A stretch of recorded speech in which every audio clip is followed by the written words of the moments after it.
할렐루야. 11월 11일 금요일 새벽입니다.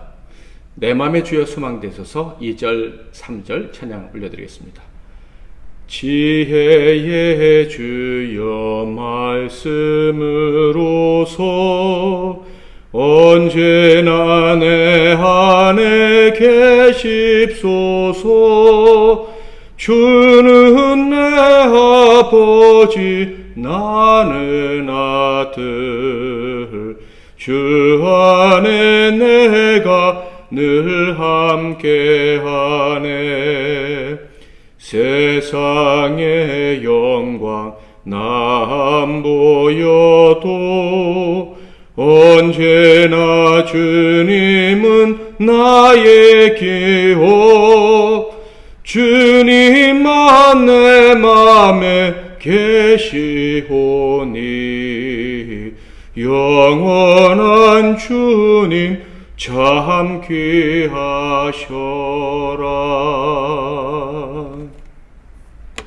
오늘 하나님께서 주신 은혜의 말씀은 구약성경 다니엘서 12장 4절부터 13절까지 말씀 되겠습니다. 다니엘서 12장 4절부터 13절까지 말씀 중에서 13절 한 절만 봉독해 드리겠습니다. 너는 가서 마지막을 기다리라. 이는 내가 평안히 쉬다가 끝날에는 내 몫을 누릴 것임이라. 아멘. 오늘은 말세를 살아가는 성도의 인내, 말세를 살아가는 성도의 인내라는 제목으로 하나님 말씀을 상고하겠습니다. 하나님께서는 금식 후 히데겔 강변에 있던 다니엘에게 4가지의 묵시를 내려주셨습니다.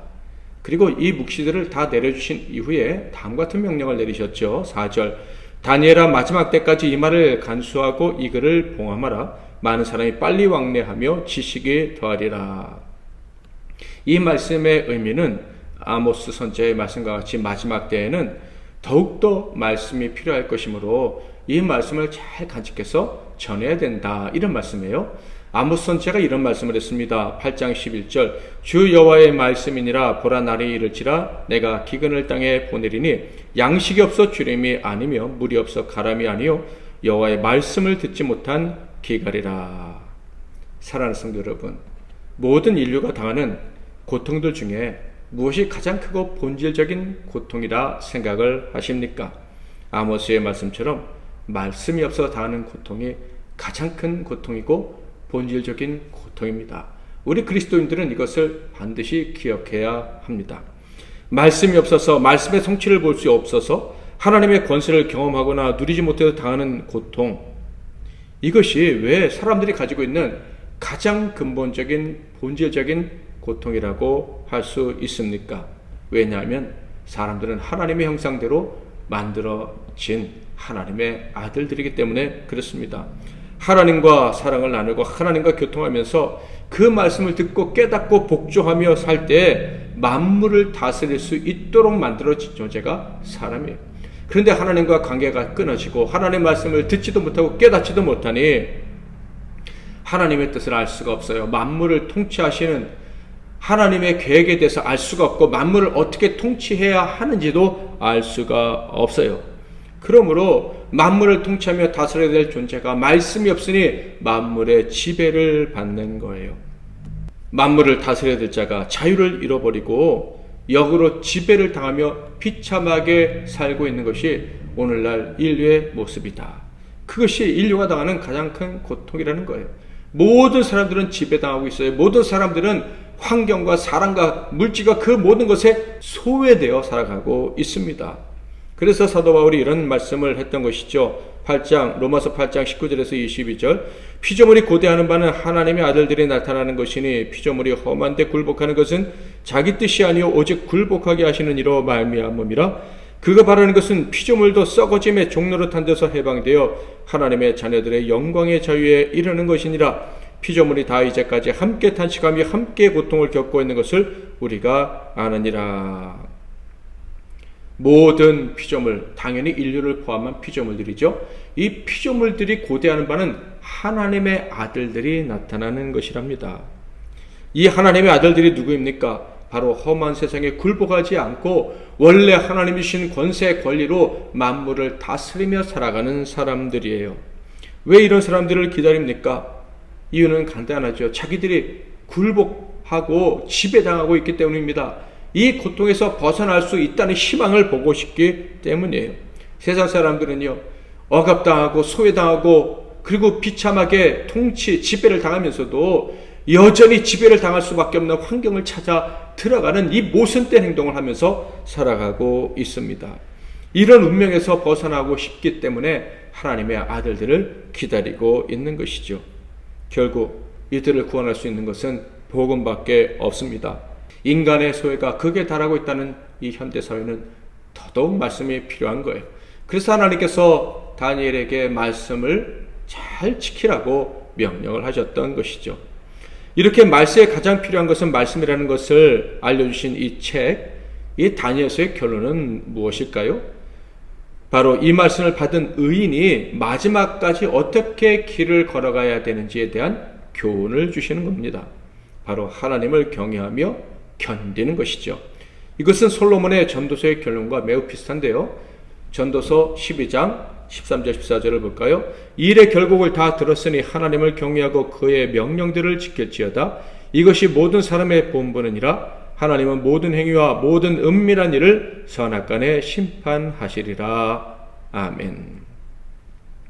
전도서와의 차이점이 있다면 전도서는 솔로몬이 인생의 헛됨을 다 경험한 이후에 얻은 그 지혜로 한 말이라면, 다니엘서의 말씀은 하늘의 하나님 예수 그리스도께서 직접 주신 말씀이라는 거예요.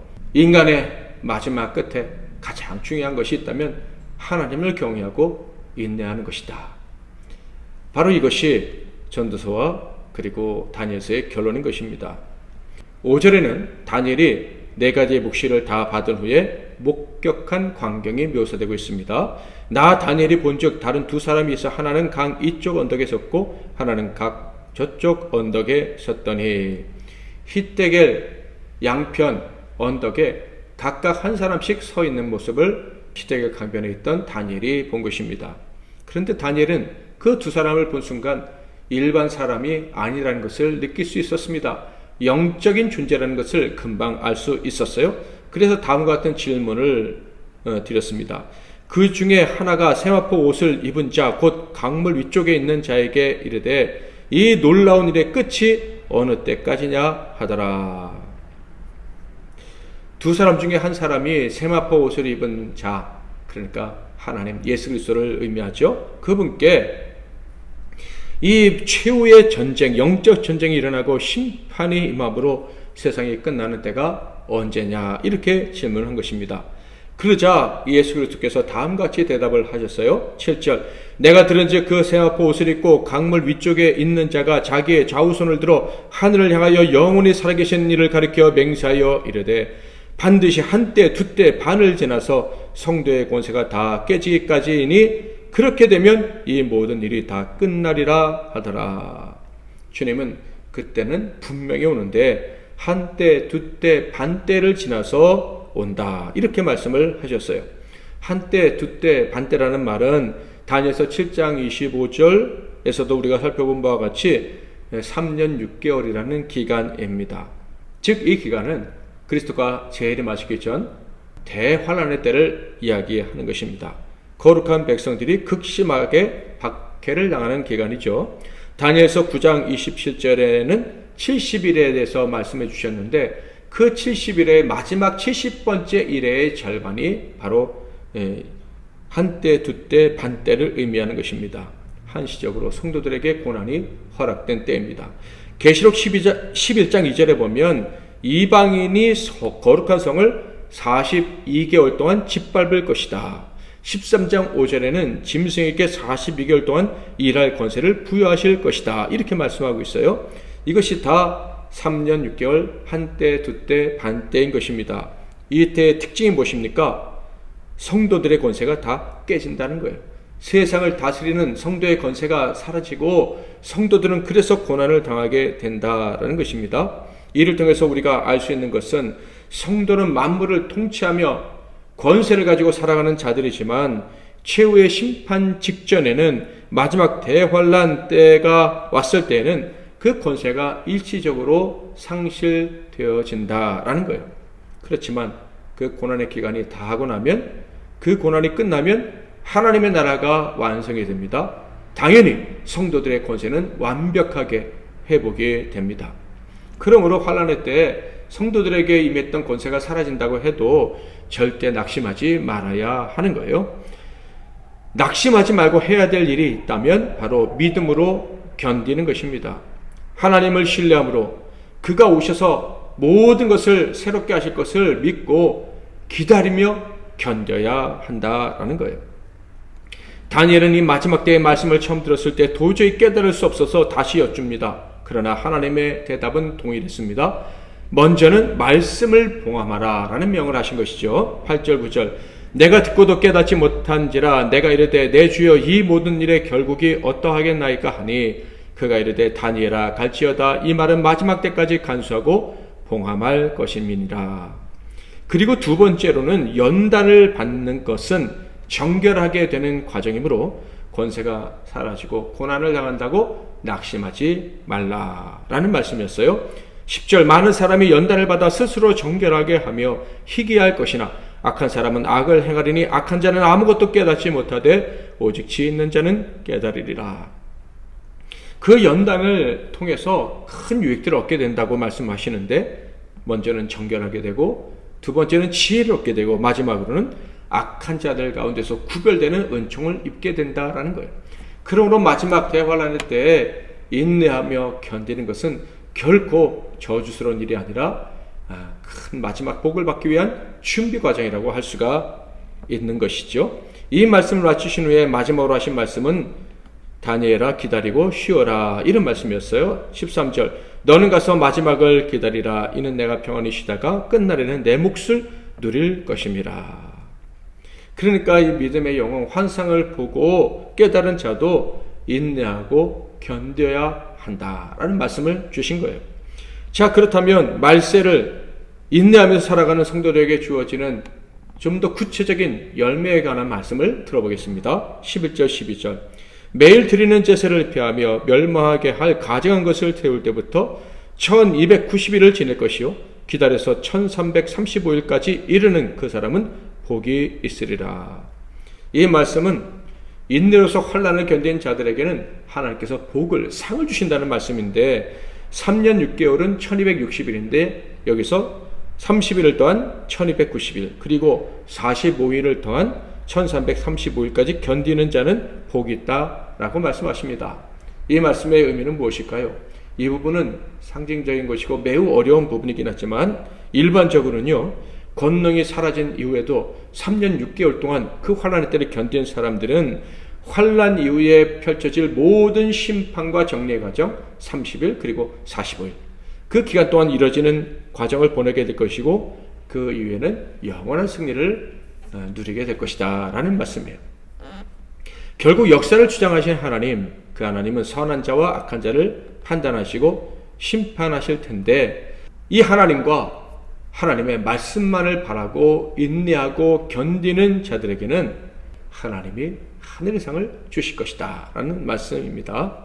오늘 이 말세의 지말에 말씀대로 살 것을 결단하고 기도하는 저와 여러분이 되기를 바랍니다. 이렇게 결단하고 인내하는 자들에게는 다니엘에게 주셨던 말씀을 동일하게 주실 거예요. 끝까지 견디는 저와 여러분에게는 이 말씀 그대로 이루어지게 될 것입니다. 13절 너는 가서 마지막을 기다리라 이는 내가 평안히 쉬다가 끝날에는 내 몫을 누릴 것임이라. 아멘. 오늘도 기도하고 승리하신 하루 되시길 바랍니다. 제가 먼저 기도하겠습니다. 살아계신 하나님 아버지, 이 말세에 우리를 살아가게 하심으로 주님의 재림이 가까이 왔음을 느끼고 그 마지막 영광스러운 날을 소망하며 살아갈 수 있도록 허락해 주시니 감사합니다. 다니엘이 기다렸던 그날 우리도 기다립니다. 그날까지 어떤 어려움이 있다 할지라도 우리에게 하나님 주신 권세가 사라지는 것 같은 고통스러운 순간이 있다 할지라도 오직 믿음으로 견디고 인내함으로 마지막 하나님 주시는 그 상을 다 받고 천국에 들어가는 우리 모두가 되게 하옵소서. 예수 그리스도의 이름으로 기도하옵나이다. 아멘.